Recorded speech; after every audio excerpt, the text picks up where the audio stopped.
Yesterday's L's, today's grind, tomorrow's wins. Hustle harder than excuses. Level up, run.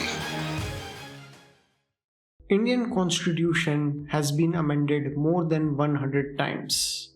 To be precise, 106 times. Let's have a quick look at some of the landmark amendments and their impact. The First Amendment was a crucial early modification introduced by Prime Minister Jawaharlal Nehru. It added the 9th schedule to protect land reform laws from judicial review. Then it modified Article 19 to impose reasonable restrictions on freedom of speech. Then it introduced changes to implement the Zamindari abolition and land reforms.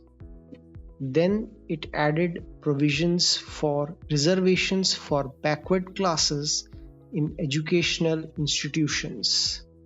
The whole purpose of this First Amendment was basically to set a precedent that the Constitution could be modified to achieve socio-economic objectives, balancing with the fundamental rights as India was evolving into a newly established Indian democratic setup. The 7th Amendment of 1956, brought during PM Nehru's tenure, basically reorganized states based on linguistic lines on the recommendations of States Reorganization Commission. It abolished the previous classification of states into A, B, C, and D categories of the British India administration. Under British India administration, A category states were like Madras, Bombay, Bengal. B category states were former princely states like Hyderabad, Mysore, Bhopal, etc. C category states were that had a British commissioner before 1947. Some examples were states like Ajmer, Marwar in present-day Rajasthan, Delhi, Assam, Coorg in present-day Karnataka. D category only included Andaman and Nicobar Islands. The major part of the States Reorganization Commission's recommendation was to create a uniform system of states and union territories and remove this ABCD type of classification of states. This led to the formation of 14 states and 6 union territories. You can see their names on your screen. Many of these states were again later reorganized. For example, Bombay state, which was divided to form states of Gujarat and Maharashtra in 1960. This amendment fundamentally restructured India's federal framework. The goal of this amendment was to address the regional aspirations and strengthen India's unity in diversity. The 24th Amendment was enacted in 1971 during the tenure of PM Indira Gandhi. The 24th Amendment was Parliament's response to the Supreme Court's decision in the Golaknath case.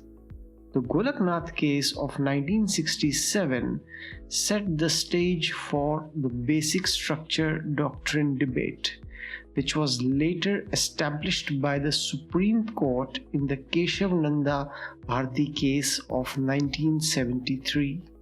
I have made separate videos on Golaknath and Keshav Nanda Bharti case. I will leave the link in the comment box and in the description as well. You can check it out there. Coming back to the 24th Amendment, it has 4 major highlights. First, it amended Article 368 to explicitly grant Parliament the power to amend any part of the Constitution. Second, it established that constitutional amendments were not laws under Article 13. Third, it required the President to give assent to constitutional amendment bills. Fourth, it reasserted parliamentary supremacy in the constitutional amendment process. In a way, this amendment was a critical development in the ongoing tussle between Parliament and the judiciary. Closely following the 24th Amendment, the 25th Amendment was also enacted in 1971. It had four major highlights. First, it further restricted property rights under Article 31. Second, it inserted Article 31C to protect laws implementing directive principles in Articles 39B and 39C from being challenged. Third, it attempted to exclude judicial review of such laws, later struck down in Keshav Nanda Bharti case, and for the first time Supreme Court defined the basic structure of the Constitution. I have made a separate video on this case, link is in the description box. And for the last major highlight is, in a way, this amendment prioritized directive principles over fundamental rights in specific contexts. This amendment represented a significant step towards implementing land reforms and socialistic economic policies. The 42nd Amendment, often called a mini constitution. The 42nd Amendment was enacted during the emergency period and brought sweeping changes. It was called mini constitution in a critical way as it attempted to bypass the constitutional checks and balances. It had 7 major highlights. It added socialist and secular to the preamble. Second, it added fundamental duties under Article 51A. Third, it extended Parliament's power to amend the Constitution. Fourth, it reduced judicial review powers of the Supreme Court and High Courts. Fifth, it raised the quorum for constitutional amendment validity from simple to 2/3 majority. Sixth, it extended the term of Lok Sabha and state assemblies from 5 to 6 years. Seventh, it gave primacy to directive principles over fundamental rights. Many provisions of this amendment were later modified or repealed by the 43rd and 44th Amendments. The 44th Constitutional Amendment was enacted in 1978 during the tenure of PM Morarji Desai. This 44th Amendment restored democratic norms after the emergency. Its 5 major highlights were: it removed the right to property, Article 31, as a fundamental right and made it a legal right under Article 300A. It restored the original term of the Lok Sabha and state assemblies to 5 years. It restored certain powers of judicial review. Fourth, it provided protection against arbitrary detention during emergencies. And lastly, it made it harder to declare and sustain a national emergency. And how it was done? It was done by modifying certain regulations in Articles 352 and Articles 356. Let's have a look at them. Now, by the modification of Article 352, the proclamation of emergency must be based on a written recommendation of the Union Cabinet. Again, by the modification of Article 352, now after 6 months, the emergency must be ratified by Parliament and it cannot be extended indefinitely without further approval.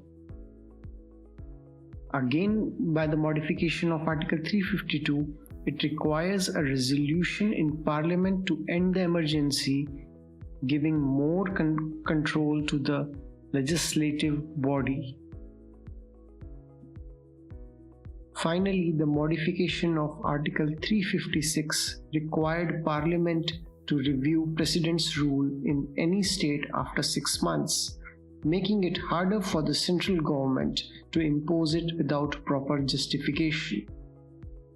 In conclusion, we can say this amendment represented a democratic correction after the emergency period.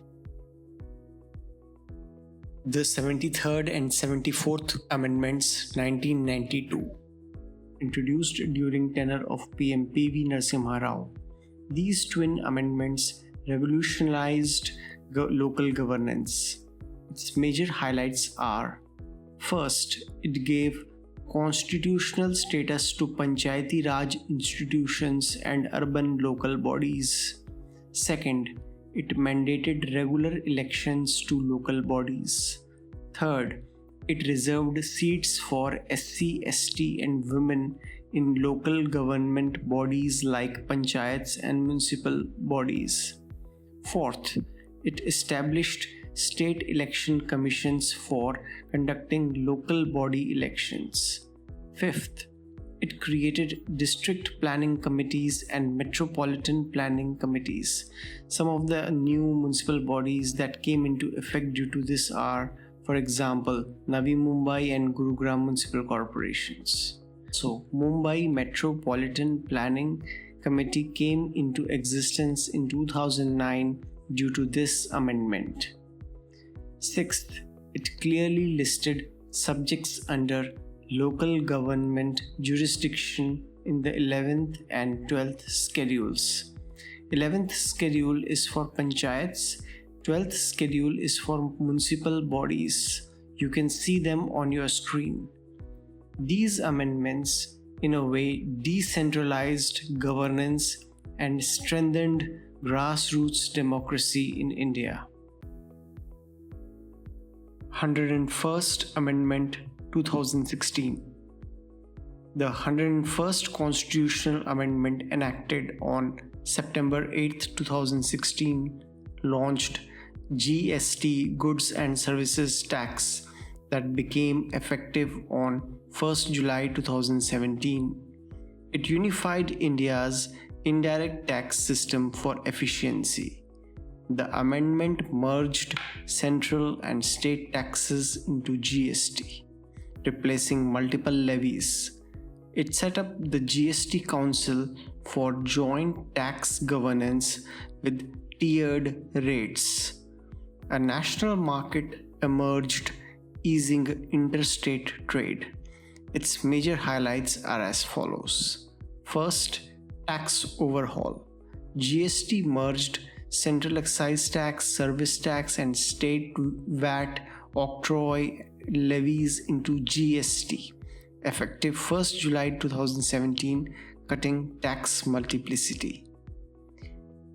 Second, GST Council. Created under Article 279A, led by Union Finance Minister with State Finance Ministers, it fixes rates for indirect tax slabs and rules for goods and services taxation. Third, market integration. It removed state tax barriers, added GSTN for e-filing and input credit to stop tax cascading and unifying trade. Fourth, destination-based taxation.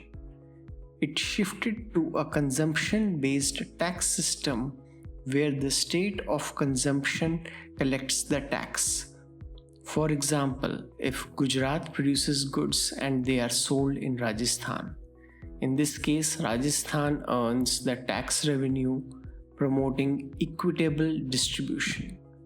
To compensate producing states that depend on manufacturing and production taxes like Gujarat, Maharashtra, Karnataka, Tamil Nadu, Uttar Pradesh, and Rajasthan, received substantial compensation due to significant revenue losses under the destination-based GST system. Also, to all states for revenue stability while adjusting to GST received a type of compensation in case their revenue fell below 14% year-on-year growth from the base year of 2015-16 before GST was introduced. This compensation came from levied cess on luxury goods, example tobacco, cars, and ensured state revenue stability till 30th June 2022. The compensation cess initially slated to end on June 30th, 2022 was extended to March 31st, 2026 following decisions by the GST Council in June 2022. Thanks for watching. Like and subscribe if you found value.